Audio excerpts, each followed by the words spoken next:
Good afternoon students. अब हम अपनी नेक्स्ट वीडियो में 10th एग्जाम्पल से स्टार्ट कर रहे हैं, क्योंकि पीछे वाली वीडियोस में मैंने 9th एग्जाम्पल तक आपको करवा दिया है। 10th में क्या है, यूजर नोटेशंस का यूज़ करके सिलेंड्रिकल कोऑर्डिनेट्स को आपने प्रूव करना है कि जो डेल एफ होता है वो इसके इक्वल होता है, डेल डॉट एफ इसके इक्वल है, क्रॉस इसके है, डेल स्क्वायर एफ।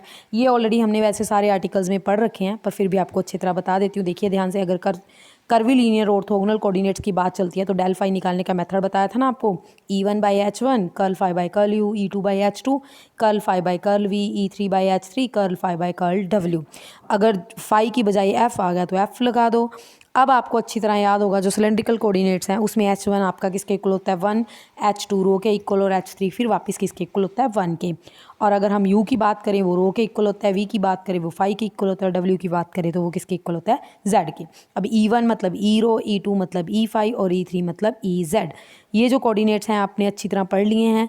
अब आपका एक हल्का सा काम है उस वैल्यूज़ को पुट करना और answer.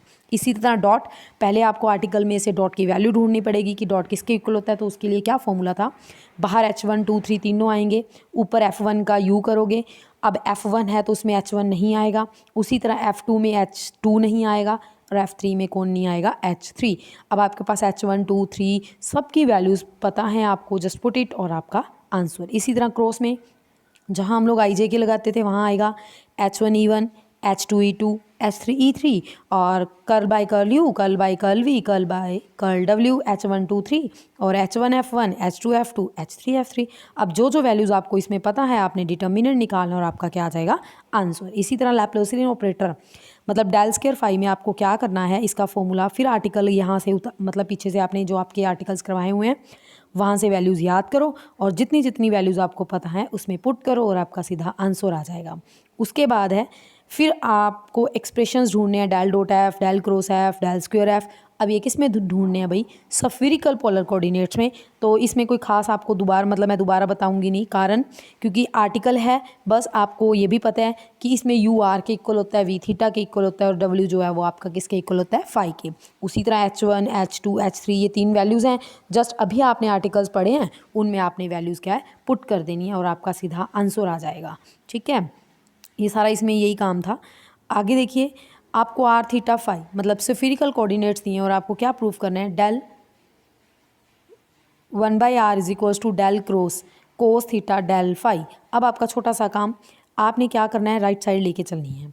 Del cross cos theta del phi, अब पहले कोस का करो, del phi as it is, फिर cos as it is, del phi. अब अगर आपको अच्छे से याद हो, मैंने वीडियोस में करवाया हुआ है, डेल क्रॉस डेल फाई वो आपका किसके इक्वल होता है भाई 0 के। तो आपके पास क्या बचा, del cos theta into del phi.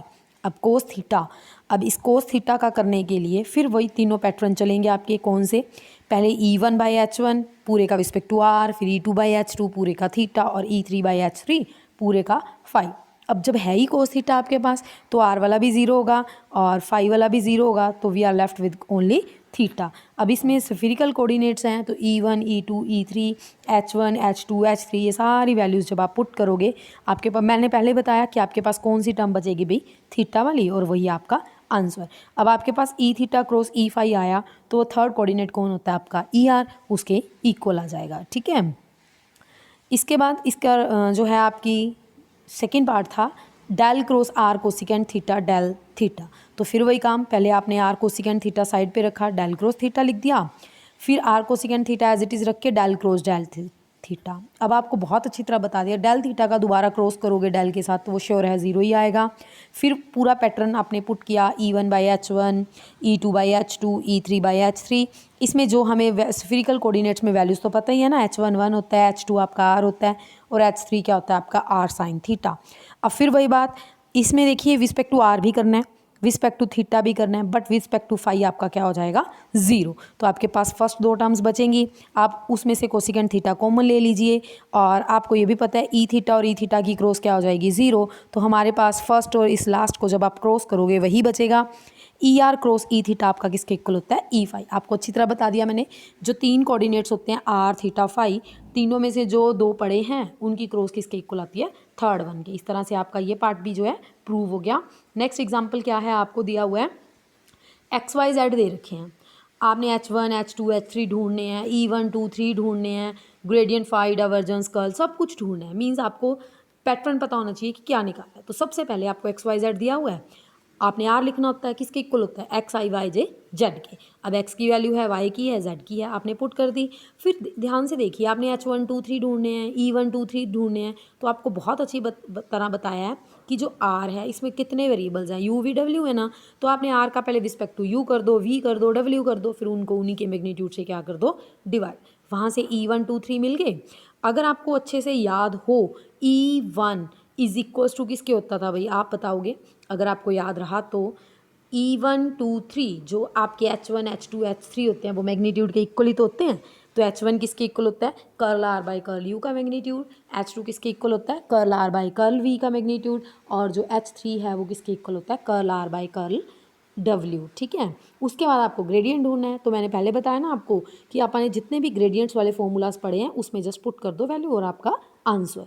फिर डाइवर्जेंस के लिए भी और कर्ल के लिए भी ये आपका काम है, आप जैसे मर्जी, मतलब चाहे आर्टिकल्स में से याद करो, चाहे इनको लिखो एज इट इज़, वो आप पे डिपेंड करेगा क्योंकि प्रैक्टिस आपकी ज़रूरी है। उसके बाद आपने ई रो का डेरिवेटिव ई फाई डॉट के इक्वल प्रूफ करवाना है। तो सबसे पहले आपको ई रो की वैल्यू पता होनी चाहिए। ई रो की वैल्यू पता होने के लिए वही काम, x rho cos phi, y rho sine phi और जेड किसके इक्वल होता है, जेड की। अब ई रो कैसे निकालते हैं, curl r by curl rho over its magnitude. अब आपने जब ई रो निकाल लिया तो वो सीधा इन्होंने एज इट इज़ रखा, इसका डेरिवेटिव करो। जब डेरिवेटिव करोगे विद रिस्पेक्ट टू टी तो कोस फाई का क्या आएगा, माइनस साइन फाई, साथ में आएगा d phi by d t. अब जो ये d phi by d t आ रहा है ना, इसी का नाम हमने क्या रख दिया, फाई डॉट। तो इसीलिए आपके पास जो आपको चाहिए था प्रूव हो गया। इसी तरह ई फाई के लिए भी आपको करना होगा। उसके बाद है आपको वेलोसिटी वी और एक्सेलरेशन ढूंढना है, किस में भाई, सिलेंड्रिकल कोऑर्डिनेट्स में। तो आर आपको पता है एक्स आई वाई जे जेड के होता है। उसके बाद अब सिलेंड्रिकल कोऑर्डिनेट्स है तो उसमें एक्स इज इक्वल्स टू क्या होता है आपका, रो कोस फाई, वाई क्या होता है, रो साइन फाई, और जेड आपका जेड होता है। अब आपके पास आर मिल गया, आपको ई रो ई फाई और ई जेड भी पता है, बस बात ही ख़त्म। डी वी मतलब d r by d t v के इक्वल होता है। तो आपने x dot y dot z dot किया, आपने वहाँ से आई जे के तीनों की वैल्यूज़ ढूंढो और हमारे आर में पुट कर दो। अब जब आपने आर में पुट करिए आपके पास आया रो ई रो प्लस जेड ई जेड। अब अगर आप इसका डेरिवेटिव करना चाहते हो तो देखिए ध्यान से, d rho by d t e rho as it is plus rho as it is e rho का derivative plus z as it is, इस तरह से आप प्रोडक्ट रूल लगाओगे। और अभी अभी अपने आर्टिकल पढ़ा है, कौन सा आर्टिकल पढ़ा है कि जो d rho by d t है वो किसके इक्वल होता है, फाई डॉट ई फाई। तो आपने सारी वैल्यूज़ इसमें पुट कर देनी है। इसी तरह इसी का दोबारा डेरिवेटिव कर देना, मतलब इसमें सारे वेरिएबल्स आप काउंट करोगे, रो का derivative e rho as it is, rho as it is e rho का डेरिवेटिव, प्रोडक्ट रूल लगाओगे, जितनी वैल्यूज़ पता है उसको लिख दो और वहाँ से आपके पास इसका एक्सेलरेशन आ जाएगा। सेम आपको D E R by d T, D theta by d T, मतलब अब स्फीरिकल कोऑर्डिनेट्स में चलना है तो कुछ भी नहीं है, e r e phi e theta, पहले आप इनकी वैल्यूज़ याद करो, फिर इनके डेरिवेटिव्स करो, जो डेरिवेटिव करोगे वही आपके पास आंसर आएगा। उसके बाद रो फाई साई, आप रो फाई जेड सिलेंड्रिकल कोऑर्डिनेट्स हैं तो आपने इन सबको सोलेनॉइडल प्रूफ करवाना है। अगर आपको अच्छे से याद हो तो सोलेनॉइडल प्रूफ करवाने के लिए क्या करते होते हैं भाई, इनकी डाइवर्जेंस को किसके इक्वल रखते हैं, ज़ीरो के।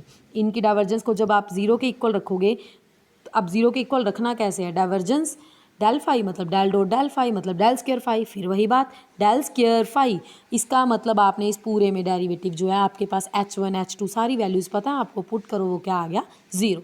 इसी तरह से आपने divergence of del phi, simple मतलब ये भी डेल स्क्वायर होएगा, इसमें भी वैल्यूज़ पुट करो। सोलेनॉइडल के लिए श्योर है इसका डेरिवेटिव्स किसके इक्वल आएंगे, ज़ीरो के इक्वल। इस तरह से आपका 4th चैप्टर फुली कंप्लीट हो गया।